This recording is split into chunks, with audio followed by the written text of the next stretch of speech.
सगी माँ का स्वर्गवास, बेटों को खबर क्यों नहीं की? फिर क्या हुआ? गांव के एक परिवार में माता पिता के अलावा 3 बेटे, 2 बेटियां तथा 4 बुआएं रहती थीं। सभी का आपस में बड़ा प्रेम था। धीरे धीरे करके बड़े होने पर दोनों बेटियों, चारों बुआओं की शादी हो गई। तीनों बेटे पढ़ने के लिए गांव से बाहर शहर में चले गए। तीनों की अच्छी अच्छी पोस्ट पर अलग अलग शहरों में नौकरियां लग गईं। उन तीनों की भी पिताजी ने शादी कर दी। तीनों अपनी पत्नियों को अपने साथ शहर में ले गए। माता पिता अकेले गांव में रह गए। माँ की तबीयत काफी समय से खराब चल रही थी और एक दिन उनका स्वर्गवास हो गया। माँ के स्वर्गवास की सूचना तीनों बेटों को नहीं दी गई। 1 हफ्ते से ज्यादा का समय निकल चुका था। पवन अपने ऑफिस से घर जा रहा था, तभी उसे उसके गांव, पिताजी के गांव के अमरनाथ जी मिले। उन्होंने पवन से पूछा, तुम्हारी माँ का स्वर्गवास हो गया है, तुम तो वहां गए होगे? पवन ने बिना उत्तर दिए सिर नीचा कर लिया, पर अमरनाथ जी बड़े आश्चर्य से उसे लगातार देखे जा रहे थे। क्या तुम्हें अभी तक खबर नहीं मिली? पवन ने कहा, नहीं। कहने लगे, बड़ी अजीब बात है, कुछ समझ नहीं आया। उन्होंने एक ऑटो रिक्शा में अपना सामान रखा और बोले, खैर अभी तो मैं चलता हूँ क्योंकि मेरी ट्रेन का समय हो रहा है। कुछ दिन बाद गांव में मिलूंगा, तभी बात करूंगा। पीठ पर हाथ रख बोले, धैर्य रखना, और चले गए। पवन तो ऐसा हो गया, काटो तो खून नहीं। वह अमरनाथ जी की बातों पर विश्वास नहीं कर पा रहा था। विचारों में डूबे हुए पवन ने फिर अपने घर की राह पकड़ी। घर जल्दी पहुंच गया, इसलिए पत्नी अनीता ने पूछा, क्या हुआ, जल्दी कैसे आ गए? तबीयत तो ठीक है ना? पानी पीजिए, थोड़ी शांति मिलेगी।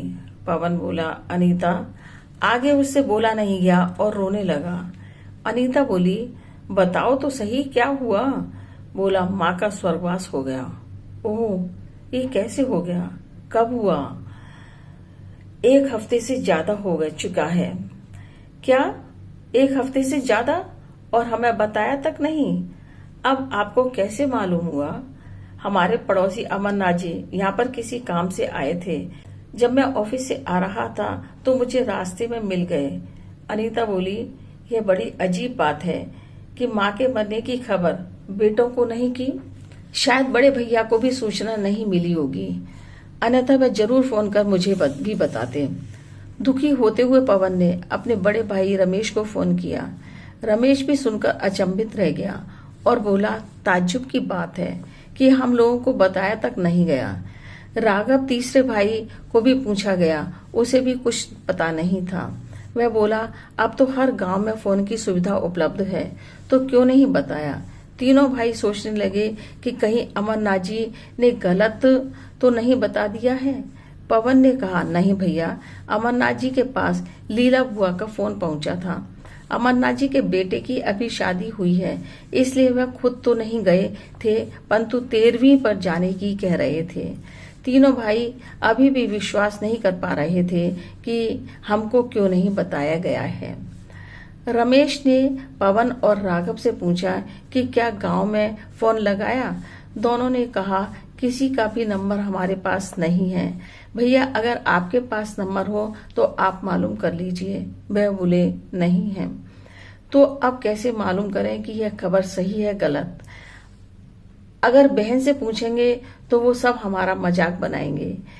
किसी और प्रकार से पूछना पड़ेगा। पवन ने अपनी पत्नी अनीता को फोन करने को कहा। अनीता ने पवन की बहन ममता को फोन किया। दूसरी तरफ से फोन उठाने पर अनीता ने कहा, हेलो, रामपुर वाली ममता है? मैं उनकी सहेली राधा बोल रही हूँ। मैं रामपुर आई थी तो सोचा ममता से मुलाकात कर लूं। बहुत साल से नहीं मिले हैं हम दोनों। जरा मेरी बात उनसे करा देंगे प्लीज? क्या, कब? ओहो, जानकर बड़ा अफसोस हुआ और फोन रख दिया। अब तो विश्वास हो गया कि बात सच्ची है, लेकिन आश्चर्य है कि हमें क्यों नहीं बताया गया। सभी रिश्तेदारों को मालूम है, बस तीनों बेटे इस घटना से अनजान हैं। दाह संस्कार के बाद उठावनी में भी रिश्तेदारों ने देखा होगा कि तीनों बेटे में से एक भी नहीं आया है। कितनी छींटा कसी हुई होगी। अपने को बहुत शर्मिंदा महसूस कर रहा था। तीनों भाई अब गांव जाने की तैयारी करने लगे। ट्रेन के पूरे रास्ते में पवन, रमेश और राघव यही सोचते रहे कि हमें क्यों नहीं बताया गया, क्या राज है इसके पीछे। अनीता ने कहा, मुझे तो ऐसा लगता है यह सब मम्मी के गहने हड़पने के उद्देश्य से किया गया है, क्योंकि अगर बहुएं पहले गांव पहुंच जाती तो सारा माल बहुओं में बंटता। अब तो औरों ने अपने कब्जे में कर लिया होगा। पवन सुनता तो रहा पर कुछ जवाब नहीं दिया। गांव पहुंचे तो देखा पिताजी अपने कमरे में उदास बैठे हुए थे। कुछ रिश्तेदार भी शोकाकुल बैठे हुए थे। पवन पिताजी के पास पहुंच उनकी गोदी में अपना मुंह रखकर रोने लगा। पिताजी, यह सब क्या हो गया? हमें खबर क्यों नहीं की? पिताजी ने कोई जवाब न दे अपना मुंह दूसरी तरफ कर लिया और आंखें बंद कर ली। उनके मुख पर दुख साफ झलक रहा था। अनीता जहां पर और महिलाएं बैठी थीं, वहां पर पहुंचकर जोर जोर से रोने लगी। अपनी ननद ममता से लिपटकर उसके कंधे पर अपना मुंह रखकर रो रही थी। पिता की गोद से अपना सिर उठाकर पवन ने पिताजी को कहा, आजकल तो इतनी साधन हो गए हैं, हमें फोन तो करवा दिया होता। करवा तो सकता था, पर मुझे लगा कि कोई औचित्य नहीं है। क्यों? क्या पता तुम्हें छुट्टी मिलने में पहले की तरह परेशानी होती। पिताजी की बातें सुनकर पवन को ऐसा लगा मानो पिताजी ने भरी महफिल में तमाचा मारकर बेइज्जत किया हो। फिर हिचकते हुए बोला, आपने ऐसा कैसे सोच लिया? मरने की खबर सुनकर भी हम नहीं आते? और जीते जी? पिताजी कहते कहते रोने लगे। पवन अब कुछ बोल न पाया, क्योंकि पिताजी इस तरह उसके ऊपर वार करेंगे उसने सोचा नहीं था। पिताजी के एक वाक्य ने ही उसकी पूरी जात का परिचय करवा दिया था। वहां पर बैठे सभी रिश्तेदार उसकी दयनीय स्थिति पर मंद मंद मुस्कुरा रहे थे। पवन को वहां पर बैठना बड़ा मुश्किल लग रहा था, अतः बहाना बना वहां से निकल गया। अब राघव, रविता तथा रमेश, सुनीता भी पहुंच गए। रविता और सुनीता रोती ही अंदर गईं और राघव तथा रमेश पिताजी के पास बैठकर अपनी माँ को याद कर रो रहे थे। रोते हुए कह रहे थे, माँ हमें छोड़कर कहाँ चली गई। कुछ देर रोने के बाद पिताजी को टोंट करते हुए बोले, कम से कम हमें सूचित तो कर देते। दोनों की बातें बीच में काटकर पिताजी ने कहा, मैं अकेला इंसान दाह संस्कार की तैयारी करता या तुम दामाद जैसे बेटों को फोन करता। दोनों बोले, किसी को कहकर करवा सकते थे। ऐसी दुखद स्थिति में तो कोई भी मना नहीं करता है। सब कहने की और दिखावे की बातें हैं बेटो। आज के युग में लोगों के पास अपनों के लिए समय नहीं है तो दूसरों के लिए कौन परेशानी उठाता है। पिता की ये बातें सुनकर दोनों भाई घबरा गए। वो ये समझने में असमर्थ थे कि पिताजी हम लोगों पर कटाक्ष कर रहे हैं या वास्तव में जमाने की स्थिति से रूबरू कर रहे हैं। राघव और रमेश का भी वहां पर बैठना मुश्किल हो गया। सारे रिश्तेदार भी व्यंग्यात्मक हंसी हंस रहे थे।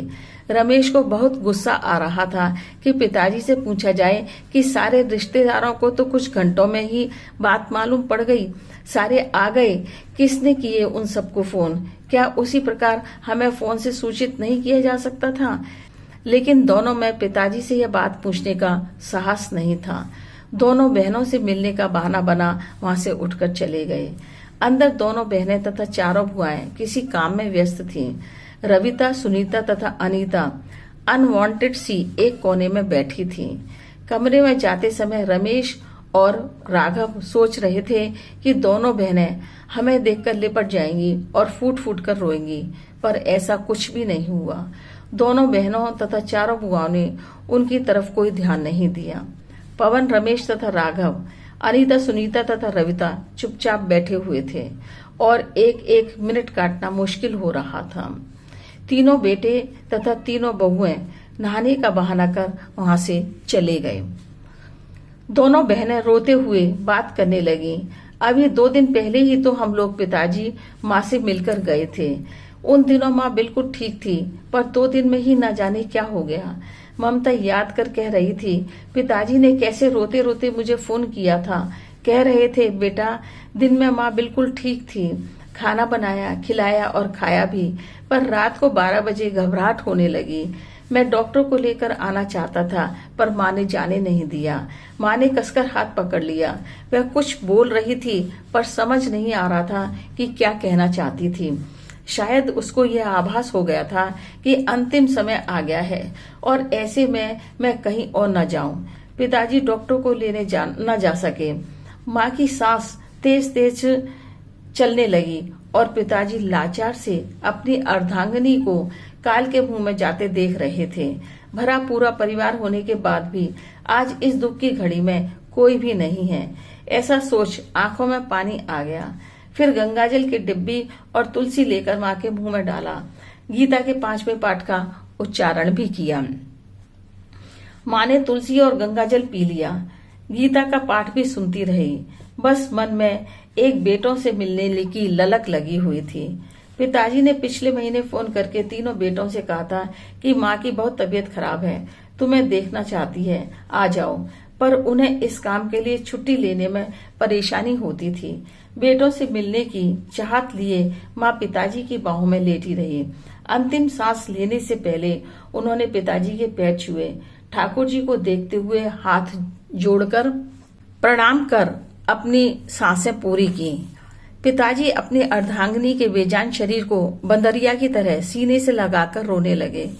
जीवन भर जिसने हंसते हंसते सभी काम करते हुए साथ दिया था, आज वह मुझे हमेशा के लिए अकेला छोड़कर न जाने कहाँ चली गई। वह अपने आप को नितांत अकेला पा रहे थे। 3 बेटे, 3 बहुएं, पोते पोतियां, मगर सहारा देने के नाम के लिए कोई नहीं है। कुछ लोगों का पैसों के अभाव में ट्रीटमेंट नहीं हो पाता है, मगर यहाँ पर अपनों की कमी के कारण ट्रीटमेंट नहीं हो पाया। यद्यपि मौत तो निश्चित है, लेकिन उससे लड़ने के लिए प्रयास तो किए ही जाते हैं। ऐसी औलाद से तो ना हो अच्छा है। इन्हीं भावनाओं में बहते हुए नाजुक क्षणों में उन्होंने बहुत ही कठोर फैसला लेने का कदम उठाया था। अपने आंसू पहुंच माँ को चादर उड़ाई और घर से बाहर आकर एसटीडी बूथ वाले के पास जाकर माफी मांगते हुए एक फोन करने को कहा। अपनी छोटी बहन को फोन किया और उसको अपनी कसम खिलाकर ये कह दिया कि तीनों नालायक बेटों को नहीं बताना है, उनके ससुराल वालों को भी नहीं बताना है, बाकी सभी रिश्तेदारों को कह देना। छोटी बुआ पास के गांव में ही थी, अतः जल्दी ही अपने पति के साथ वहां पहुंच गईं। दोनों भाई बहन एक दूसरे के गले लगकर बच्चों की तरह रो रहे थे। बोले, मेरी छुटकी, मेरी लाडली, अब मैं एकदम अकेला रह गया हूँ। फूफा जी ने पिताजी को ढांढस बंधाया। कुछ घंटों के बाद ममता और सविता भी अपने पतियों तथा बच्चों के साथ पहुंच गए। बाकी की बुआएं भी फूफाजी और बच्चों के साथ घर आ गए। सबने पिताजी को समझाते हुए कहा कि बेटों को खबर कर दो, ऐसा अच्छा लगेगा कि 3 बेटों के होने के बाद भी मुखाग्नि कोई और दे। जीते जी क्या उन्होंने कम जलाया है, उसे जो और अब मरने के बाद जलाएंगे, और मरने के बाद तो क्या फर्क पड़ता है, कोई भी जला दो। पिताजी की जिद के आगे सभी को झुकना पड़ा। सभी रिश्तेदारों के एकत्र होने पर 12 बजे माँ की अंतिम यात्रा प्रारंभ हुई। पिताजी ने खुद ही माँ को मुखाग्नि दी। शाम होने पर गरुड़ पुराण के लिए पंडित जी आए। सभी रिश्तेदार भी बैठ गए। रमेश, पवन तथा राघव भी चुपचाप बैठे हुए थे। तीनों सोच रहे थे, पिताजी के इस फैसले ने हमारे जीवन के तार तार बिखेर दिए हैं। रिश्तेदारों में अपना मुंह नहीं दिखा सकते हैं। अब तक सभी रिश्तेदारों को भी मालूम पड़ गया था कि पिताजी ने खुद ही बेटों और उनके ससुराल में फोन करने को मना किया है। सब ये समझ नहीं पा रहे थे कि उन्होंने इतना कठोर फैसला क्यों किया है। इसके पीछे कोई तो कारण होगा। पिताजी ने एक काम और भी किया। रिश्तेदारों को जो शोक संदेश भेजे गए, उसमें भी खाली पिताजी का नाम था। अभी तीनों भाई यह भी सोच रहे थे कि 13वीं के दिन पगड़ी बंधेगी, सभी रिश्तेदार होंगे। परंपरा अनुसार पगड़ी मरने वाले के बेटों को बनती है। पिताजी ने बेटों को पगड़ी बंधवाने को मना कर दिया। तीनों बेटों ने अपने मुंह से बड़ी विनम्र विनती करते हुए पिताजी से पगड़ी की रस्म परंपरा अनुसार करने को कहा, पर पिताजी डांटते हुए कहा, पगड़ी बंधवाने की क्या जिद कर रहे हो? पगड़ी उसको बनती है जो सेवा करता है। क्या तुमने अपनी माँ की सेवा की है? अगर की है तो बंधवा लो, क्यों दिखावा करना चाहते हो। गरुड़ पुराण के बीच में उठकर पवन एसटीडी बूथ पर जाकर अपनी और दोनों भाइयों के ससुराल में फोन करके बताता है। अपने पिता के गुस्से को बताते हुए पिताजी को मनाने के लिए भी कहा। तीनों के ससुराल वाले अगले दिन सुबह सुबह ही आ गए, हाथ जोड़कर माफी भी मांगी। पिताजी के चेहरे पर अकड़ के भाव नहीं थे। वे अपने पन से बोले, समधी जी, आप बेकार सोच रहे हैं। मेरे मन में किसी के प्रति द्वेष नहीं है। फिर हमें खबर क्यों नहीं की? पिताजी ने कहा, जो मेरी पत्नी का हालचाल पूछने के लिए फोन करते रहते थे, उनके नंबर मेरे पास थे, उनको फोन करवा दिए गए। व्यंग्यात्मक जवाब पिताजी दे चुके थे। अब बड़े समधी बोले, इन लोगों ने आपके साथ ऐसा व्यवहार किया, हमें पता नहीं था। पिताजी उनकी बात काटते हुए बोले, मुझे तो लगता था कि आप सब जानते होंगे। बड़े समधी बोले, नहीं, हमें कुछ मालूम नहीं था। बड़े समधी जी, आप तो रहने दीजिए। पिताजी ने कहा, छोटे बेटे की शादी थी और यह बड़ी बहू, छोटी बहू शादी होकर इस घर में आई, उसकी सुहागरात थी। उसी दिन आप इसको लेने के लिए आ गए और आपके साथ चली गई। क्या जेठानी का कोई फर्ज नहीं होता है? अगर इसने कहा भी था मायके जाने के लिए, तो क्या आपका यह कर्तव्य नहीं बनता था कि आप कहते, नहीं बेटा, अभी नई दुल्हन घर में आई है, इस तरह तुम्हारा जाना ठीक नहीं है, सभी रिश्तेदार क्या कहेंगे, फिर आ जाना। मजली बहू के हाल देखिए। पहली बात तो ससुराल में आकर रहना ही नहीं चाहती है। जितने दिन उसका पति रहेगा उतना ही रुकेगी, और यदि ससुराल में 2 दिन रुकेगी तो मायके जाकर 4 दिन रुकने की कोशिश करेगी। उसने यही हिसाब बना रखा है, जितने दिन ससुराल में उसके डबल दिन मायके में। जब वह 2 महीने के चिंटू को लेकर यहाँ आई थी, मैंने कहा था, बेटा अब तो बच्चे के साथ कम से कम 1 महीना यहाँ रहना, हम भी पोते को खिलाकर मन की निकाल लेंगे। पहले तो 1 महीने रुकने की मना करने लगी। जब मैंने दोबारा कहा तो बोली, ठीक है पिताजी, फिर मैं मायके जाकर 2 महीने रहूंगी। मैं यह सुनकर निरुत्तर हो गया और सोचा, क्या जमाना आ गया है। छोटी वाली तो सबसे पास है, केवल 2 घंटे का रास्ता है, फिर भी आने को तैयार नहीं होती है। बिना पति के तो ससुराल के घर में कदम भी नहीं रखना चाहती है। क्या मायके में भी पति के साथ ही रहती है? क्या आप लोगों ने इनको समझाने की कोशिश की? क्या यह बताया कि बेटा, शादी के बाद पहला घर ससुराल होता है, सास ससुर की सेवा करना तुम्हारा धर्म एवं कर्तव्य दोनों है? समझाया क्या कि माँ बाप की प्यारी तो सभी बेटियां होती हैं, सास ससुर की प्यारी बनकर दिखाओ? क्या बताया, बेटा, जिस शान से तुम डोली में गई थी, वह शान जिंदगी भर बनाए रखना, वह शान हमेशा बनाए रखना। बेटियां कब तक माँ बाप को देखती रहेंगी? उनको अपना घर, सास ससुर, पति और बच्चे भी देखने होते हैं। समधी जी, यह बताइए कि आपकी बहुएं अगर ऐसा करें तो आपको कैसा लगेगा? क्या आप बर्दाश्त कर पाएंगे? जो कदम मैंने उठाया है उसे उठाने के लिए आप मजबूर नहीं हो जाएंगे? पिताजी ने कहा, बड़ी विचित्र बात है। बहुएं हर साल गर्मी की छुट्टियों में मायके जाती हैं। आपने ये पूछा कि वह ससुराल कब गई थी? क्या कभी उनसे यह पूछा कि सास ससुर की इच्छा अपने पोते पोतियों को देखने की नहीं होती? पिताजी ने थोड़े से शब्दों में बात कहकर समधियों को तो शर्मिंदा किया ही, साथ में यह भी बता दिया कि बहुएं कितनी सेवा करती हैं। पिताजी ने लगभग रोती आवाज में कहा, समधी जी, बेटी से माँ बाप यह तो पूछते हैं कि सास ससुर का व्यवहार कैसा है, परंतु कभी ये क्यों नहीं पूछते कि तुम्हारा व्यवहार उनके प्रति कैसा है। समधियों पर घड़ों पानी गिर चुका था। फिर धीमी आवाज में बोले, अपनी बेटियों के व्यवहार के लिए हमें क्षमा कर दीजिए, अब आगे से ऐसा नहीं करेंगे। पिताजी ने कहा, अब ऐसी जरूरत नहीं होगी, मैंने दूसरा इंतजाम कर दिया है। 13वीं के दिन मालूम हो जाएगा। 13वीं के दिन बड़े फूफाजी ने बताया कि पिताजी ने यह मकान हाई स्कूल छात्रावास के लिए दान कर दिया है। इस छात्रावास में लड़कियां रहेंगी। माँ के गहनों की पिताजी ने एफडी करवा दी है। छात्रावास से जो किराया आएगा और एफडी का ब्याज वह स्कूल और पिताजी की देखभाल पर खर्च होगा और उसके बाद यह सारी प्रॉपर्टी स्कूल की हो जाएगी। यह सब सुनकर बहुएं अपनी कुंठित विचारधारा के कारण शर्मिंदा हो रही थीं।